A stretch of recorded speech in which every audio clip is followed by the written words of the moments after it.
Raw XXX, not that Triple X. I'm talking about 30. So, Watch your mouth. um, You mean Vin Diesel? right, Ice right. Cube?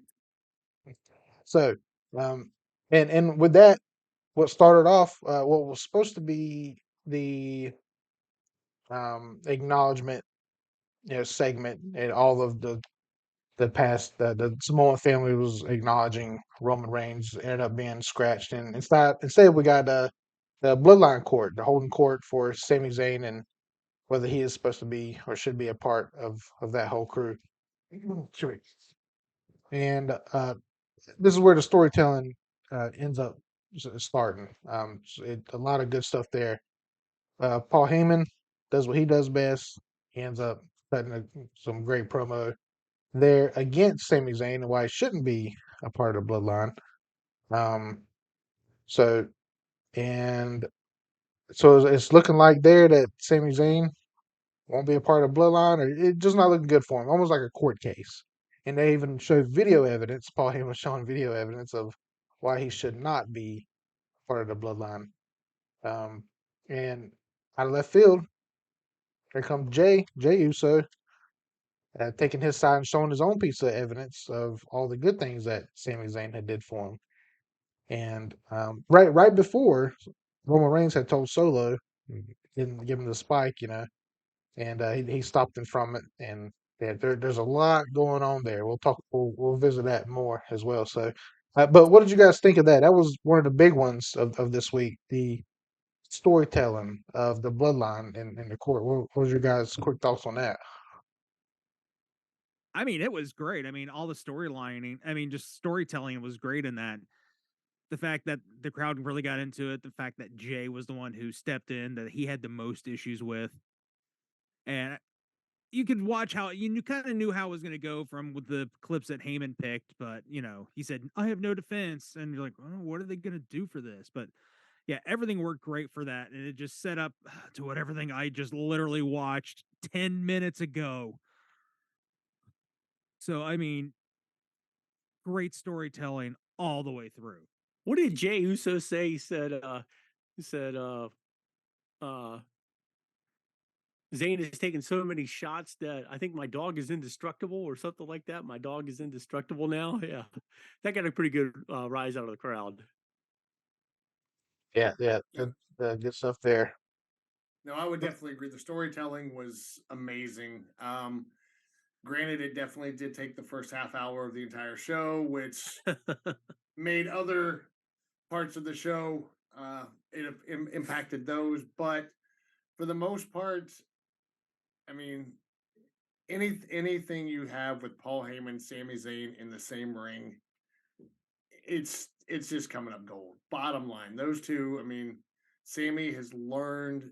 I mean, he's always been a good talker, but ever since the storyline with the Bloodline and Paul Heyman, he's just skyrocketed in his talent and his work rate, etc., and his mic skills. I mean, you just can't say enough about him. So. Yeah. When I was watching it, I was thinking it's going way too long, but it was the most compelling thing on the show. So it's like, well, give them the time. This is what everybody wants to see. Yeah. Yep. Agreed. And you guys mentioned the time, which from what we've read and what we've seen, because of the timing of it, how long it went. Later on, there was Becky Lynch and Bailey and Steel Cage, and that ended up getting cut a little short because of that. It all but got scratched, honestly. But I like the way they did that. Oh, they did it. They did it perfectly. Yeah. I mean, instead of just having them go out, work for 2 minutes in a cage, 3 minutes tops, and the way I mean, we talked about this off air. It definitely is setting up something in the near future. I would expect at the next Premium Live event, Becky, Bailey, some sort of huge payoff match. Right. Yeah, for sure. But right after they held court, Usos took on Judgment Day. It was a big time back and forth, and for some reason I kept thinking, oh, they may lose here. Just to get things twisted up before the Rumble. But Usos ended up winning there. But that was towards the beginning of the match. The Jimmy ended up getting hurt, Towards the end of the Yeah, match. it was kind of the middle of the match. Yeah. There you go. Yeah. And Adam Pearce comes out. Sami Zayn ends up being the tag partner to finish it off, and he does his thing, ends up winning it for there. So you thought they were on good terms, but Reigns wasn't quite sold on Sammy quite yet. More to come on that with the Royal Rumble. Well, if I could say something on the tag match there, the thing that caught me off guard the most, having been a referee in the business before, the referee throws up the X. That's the worldwide symbol. Hey, the wrestler's hurt. The wrestler's hurt. Stop. Even I bought into it until the moment that Adam Pearce comes down, and it's like, okay, where are they going with this? And then obviously they, either forfeit or or you got to go it alone. He's telling Jay, and the next thing you know, Sammy gets inserted into the match, just like that happened to Judgment Day the week prior. Again, great story. If they're fooling me, they're definitely doing a good job. I mean, that's call me humble, whatever. But yeah, if they're fooling, they had me hook, line, and sinker for like what, a minute, 2 minutes until Adam Pearce shows up. Then I'm like, oh my god, I can't believe I fell for that. But so no, great job on their part. Hold up the X at the triple X. I like it. Exactly. So, yeah, very, very well sold. Everybody a part of it, even the ref, like you said, great job there. The main event of that night was Austin Theory and Lashley. We ended up seeing a return of Brock Lesnar there. And so it looks like Lashley and Lesnar, well, they start up again. The battle of the two beasts. We'll see that again. They run into each other at the Royal Rumble. We'll talk about it. There'll be a lot of beef in that ring. I like it. Was anybody Yeah. else kind of disappointed by the nostalgia of the Raw 30? Like, I feel like they could have went and got a few more guys who were actually mainstays from previous, Attitude Era Raws or something. Right. The Yeah. one, the one thing, the one I was going to say, the just one in thing that I was general- going to, yeah, go ahead, Jeremy. I'm sorry. Sorry, just in general, I mean, they didn't have really any women in there. I mean, they had Alundra Blaze sitting there playing poker, but that was literally it. No one else. And it was just like, wait, you couldn't have gotten somebody involved? Yeah.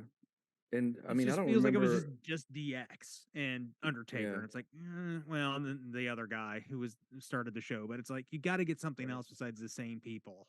But the one thing I will say with that, I mean, obviously, the Bellas came out on Twitter. I believe it was Nikki came out and was kind of disparaging them for them not getting called and other women not getting the call to come in. Excuse me. Well, they were advertised for the show. Right. And then basically, due to other things, apparently it got nixed. The one thing I will say that I like this time about this anniversary show, as opposed to, all the other Bring Back the Legends shows, the Legends actually did not get squashed by current talent. You didn't see anybody, Yeah. I love Randy Orton, but he didn't, him doing the Legend Killer thing on those shows, not. I don't think that puts the Legends in a good spotlight. But the Undertaker Bray Wyatt spot, Ric Flair just coming out introducing Charlotte. I was a huge fan of the DX segment. I mean, they didn't go, try and get themselves involved, nor did they get beat up by Imperium. So, I mean, DX is just phenomenal anyway, no matter, I don't care if they've been in the, it's been 20 years since we've seen them in the ring. They're still a phenomenal group just to listen to on the microphone. So, to start the show, they had Hulk Hogan come out with Jimmy Hart, and I didn't realize this until I happened to see a headline on one of the wrestling websites that right now Hulk Hogan is walking with a cane, but he came out himself with Jimmy Hart, of course, but he didn't have a cane when he went out, so he was pushing that. And the reason why is because he had been having so much back and hip and leg pain, and according to Kurt Angle on his podcast, Kurt says that Hogan has had surgery and they have severed some of the nerves or something, or the nerves in the Right. leg, and he can't feel a lot of his legs, or can't feel his legs. So I mean, I think it's pretty remarkable that Hogan came out and did. I mean, he didn't stay out long, but he came out and did his thing, and probably in a lot of pain as he did it. So I thought that was a nice touch. Yeah, well, Kurt Angle won an Olympic gold medal with a broken freaking neck. All right, so. But yeah, it was good to see everyone who was there, especially during the APA segment. You saw a lot of people sitting there, even Diamond Dallas Page and stuff. So, but yeah, I agree, Jay, that you wanted the Raw, the biggest wrestling boost of all Right. time, was led by Stone Cold. You would love to see him, but hey, maybe he's busy. Who knows? Out there at the Broken Skull Ranch, making beer. So, and lastly, we talked about wanting more guys there. Undertaker was there. Instead, he come out with the American Badass theme. LA Knight comes out. Right now, LA Knight and Bray Wyatt have a storyline going, and you see Taker getting ready to chokeslam LA Knight, so he ran into the ring after being kind of running from Bray, and Taker passes him off, Sister Abigail, and we see a stare down between the two guys who've kind of been compared um, to one another. Bray Wyatt's been compared to Taker as maybe the next Taker. As he's walking out, you see him whisper a little something. Of course, there's memes all over the internet of what he said. They say, "Just get a bunch of money on my car insurance," that kind of deal, or Yeah. so, different things like that. But a lot of people are calling it the passing of the torch. Now, I want to ask you guys, what do you think? It rightfully so, maybe not quite yet. What do you think? Well, You don't. listening to Bray on the press conference after WrestleMania, sorry, after the Royal Rumble last night, he was asked, they basically were like, "Hey, we're not going to ask you what the Undertaker said, but what did it mean to you that?" And Bray said, "Listen, there's one Undertaker. There's only one Undertaker. There will always only be one Undertaker." Right. It was an honor to be in the ring at the same time on Monday night with him, but that's as far as it goes. There will never be, and I'm honored that people compare me, but there will only be one Undertaker, and I mean, I kind of second that emotion. I mean, Bray is phenomenal, but Undertaker's Undertaker. Bottom line. Right. Agreed. But when you say passing the torch, I mean, it doesn't necessarily mean Bray Wyatt's going to become the next Undertaker. I mean, Right. it's that kind of style that Bray has that is somewhat similar to the style that Undertaker had. And let's face it, Undertaker's probably not got too many more matches in him, if any at all. So, maybe it was a little bit of a passing of the torch. Actually, I have got sources inside the WWE, and I was told what he actually said to him. Undertaker said to him, "Hey, tell your dad I know I have back taxes to deal with and some to file. Tell him I'm going to meet up with him next week and we can talk." He was hiding from IRS the entire night, wasn't he? Yeah. Which he also showed up on there as well, right alongside Ted DiBiase. Everybody's got a price, so very good. And it can't be a special Raw without a nice damn from Ron Simmons. So